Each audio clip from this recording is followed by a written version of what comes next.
What if I told you that the single most powerful thing you could do to completely change your life doesn't cost any money, doesn't require a gym membership, and doesn't need any special skill, but almost nobody is willing to do it? What if the difference between the life you have right now and the life you actually want comes down to just one decision you make every single morning before the sun even thinks about rising? Most people are still deep asleep at 4 a.m. Their alarms are set for 7. They hit snooze twice, rush through their morning, and wonder why they never seem to get ahead. But there's a small group of people, high performers, world leaders, elite athletes, entrepreneurs, who figured something out a long time ago.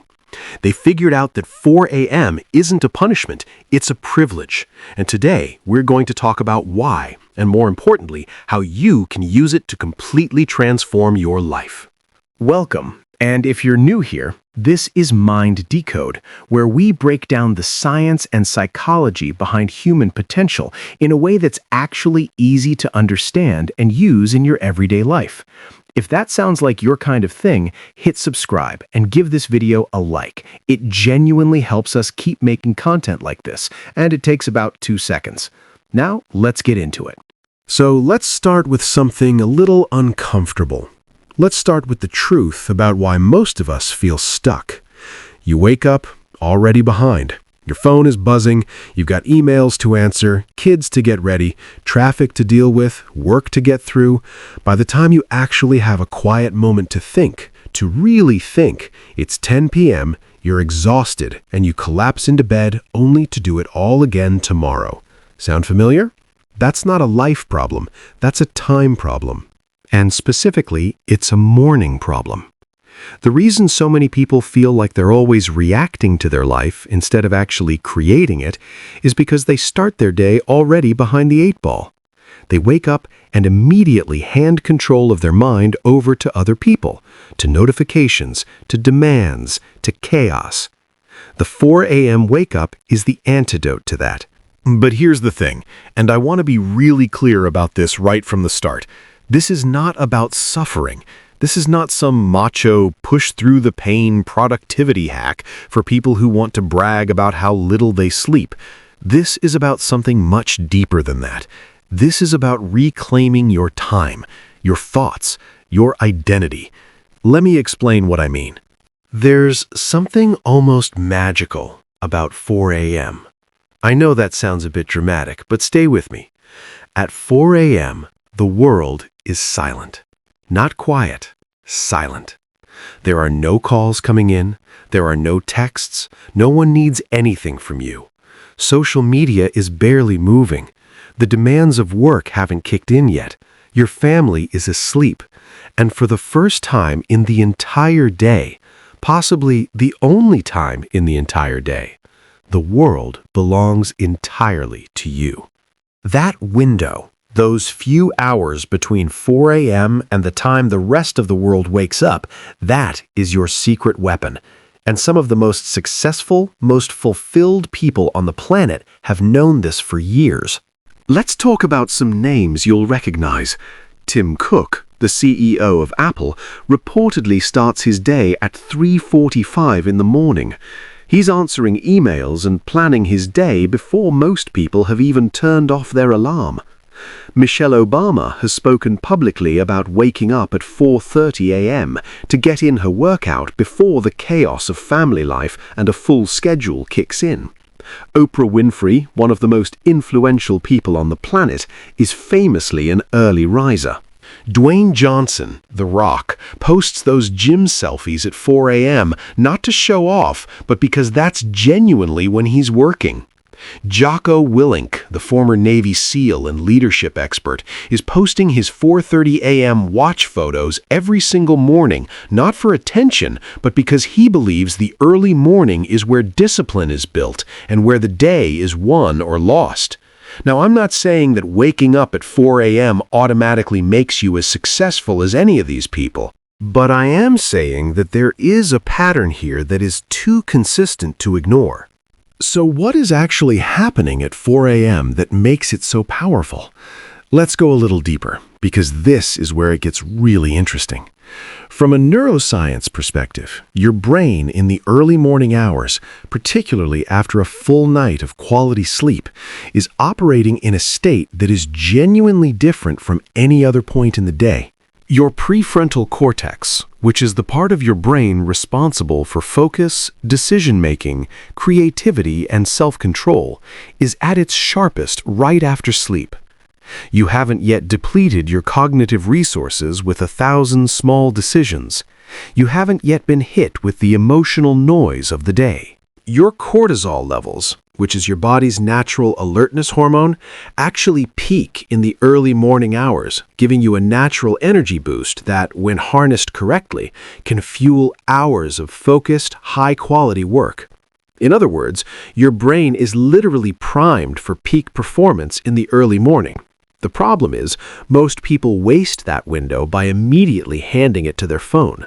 And here's where I want to introduce a concept that I think is genuinely going to shift the way you think about your mornings. It's the idea of owning your first hour. Research in psychology consistently shows that how you spend the first hour of your day sets the tone for everything that follows. If you start your morning in reactive mode, scrolling through your phone, reading news, checking messages, you're training your brain to be reactive. You're starting the day as a passenger in your own life. But if you start your morning with intention, with movement, with clarity, with purpose, you're training your brain to be proactive. You're starting the day as the driver.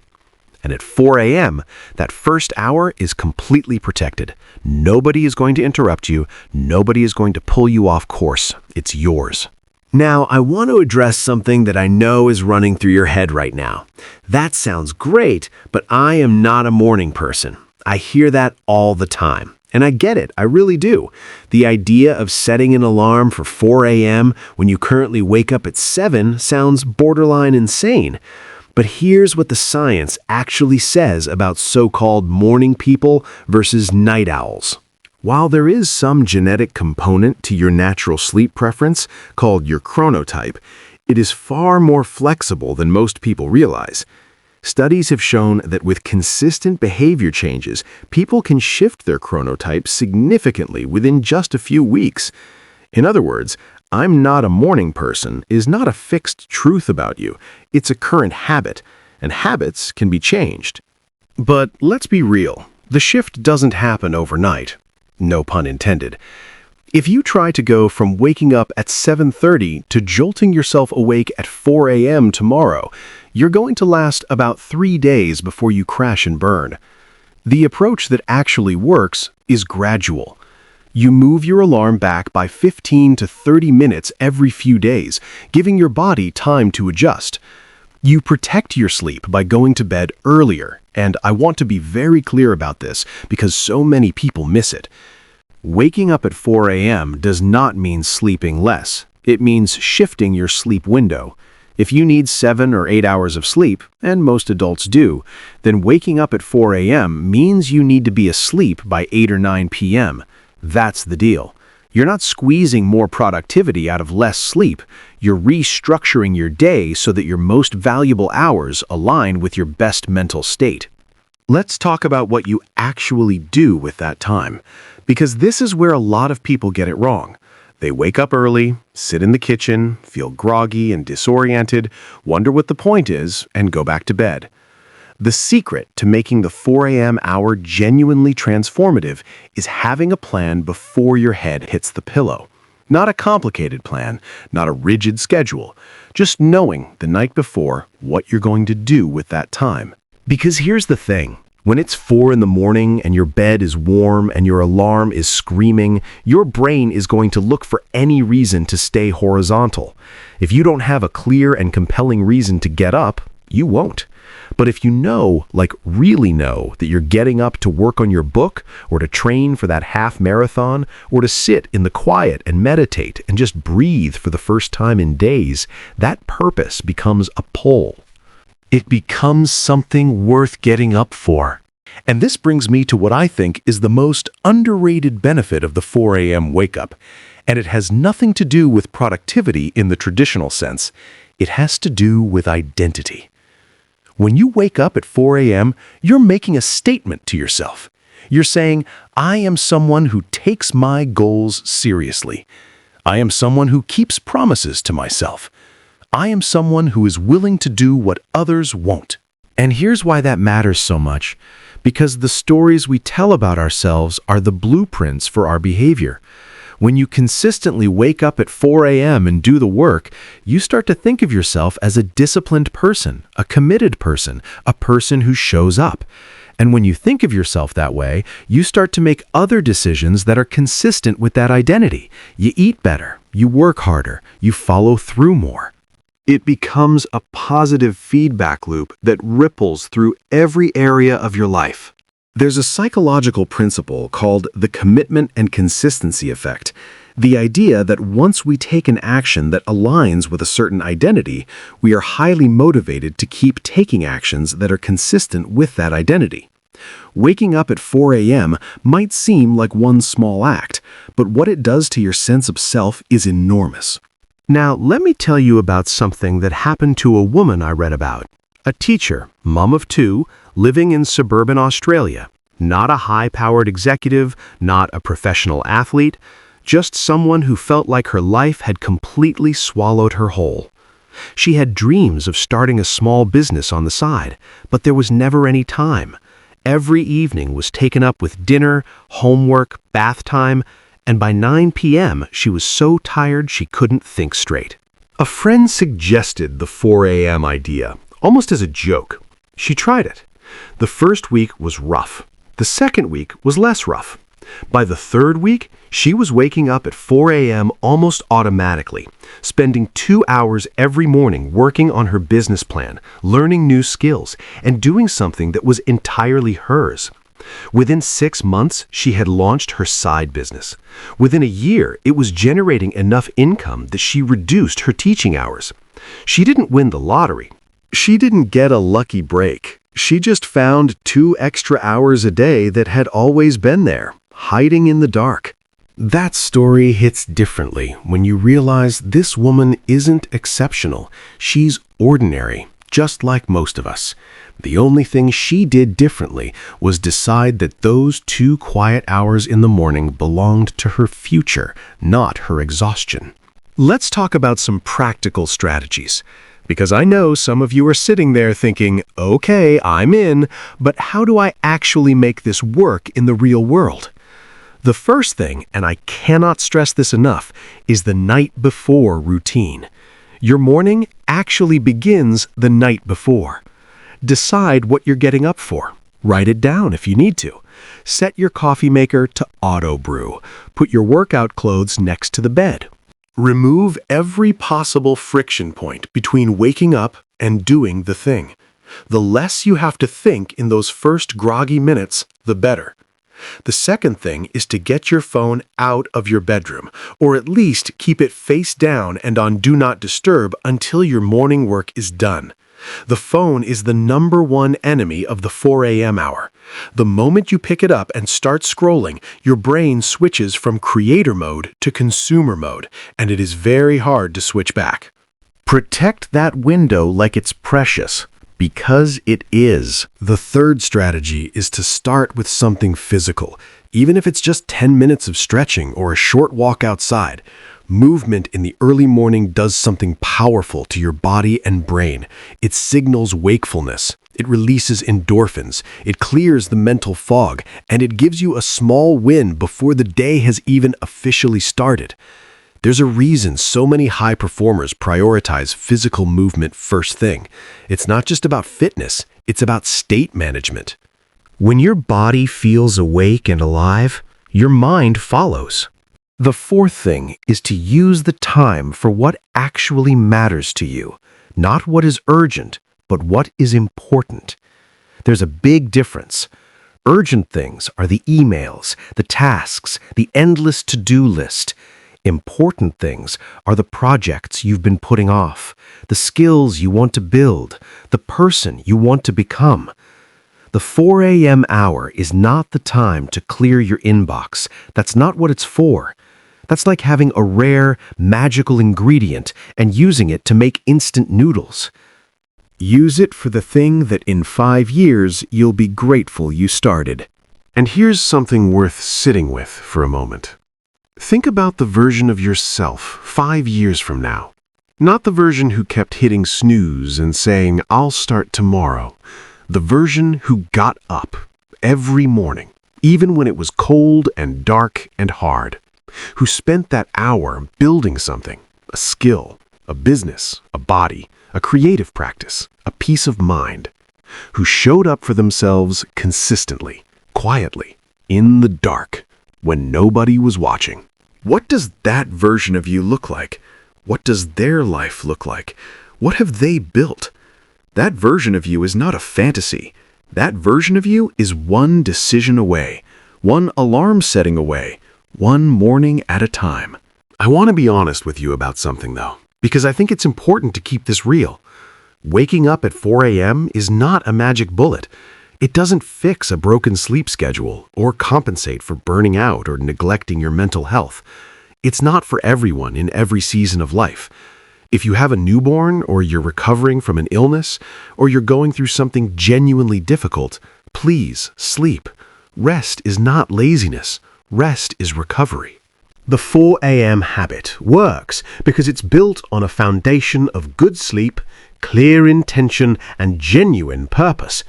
Without those things, it's just suffering for no reason. What we're talking about here is intentional living, using the quiet morning hours as a platform for growth, not as a way to punish yourself into productivity. There's also a beautiful mental health angle to this that I think gets overlooked. For a lot of people, particularly parents, carers, people in high-demand jobs, the 4 a.m. hour is the only time in the entire day that belongs completely to them. No one needs anything from them, no one is asking. And that solitude, that space, is deeply nourishing for the mind. Multiple studies have linked regular quiet time and solitude to reduced anxiety, improved emotional regulation, better focus, and even greater empathy. When you give yourself that space in the morning, you often show up as a calmer, more patient, more present version of yourself for everyone else in your life. It's not selfish to wake up early for yourself. It's actually one of the most giving things you can do. So here we are, coming towards the end of this conversation, and I want to leave you with this thought. The champions we admire in sport, in business, in creative fields, in everyday life, they are not fundamentally different from you. They don't have extra hours in their day. They don't have superpowers. What they have, in many cases, is a habit, a daily commitment to showing up before the world asks them to doing the work in the dark before the light comes. The 4 a.m. hour is not reserved for elite athletes or billionaire CEOs. It belongs to anyone brave enough to set the alarm. And the beautiful thing is, you don't have to announce it, you don't have to post about it or tell anyone. You just have to do it, quietly, consistently, for yourself, and watch what happens. Here at Mind Decode, we believe that understanding how your mind works is the first step to changing how your life works. And this conversation about the 4 a.m. habit is really just one piece of a much bigger puzzle about how the most successful, fulfilled people think, behave, and structure their lives. If you want to keep exploring those ideas with us, make sure you're subscribed so you don't miss what's coming next. Now, I'd love to hear from you, because your perspective genuinely matters to this community. Here's my question for you. Is there something you've been putting off? A goal, a project, a habit that you know deep down could change your life if you just found the time for it? Drop it in the comments below. I read every single one, and honestly, some of the most inspiring things I've ever come across have come from this community right here. Let's use the comment section as a place to actually motivate each other. And if this video gave you something, a new thought, a spark of motivation, even just a reminder that you're more capable than you sometimes give yourself credit for, please share it with someone who needs to hear it. Send it to a friend, share it on your socials, pass it along to whoever in your life is stuck in that cycle of wanting more but never finding the time. Because sometimes one idea at the right moment really can change everything. This is Mind Decode. Keep showing up, and I'll see you in the next one.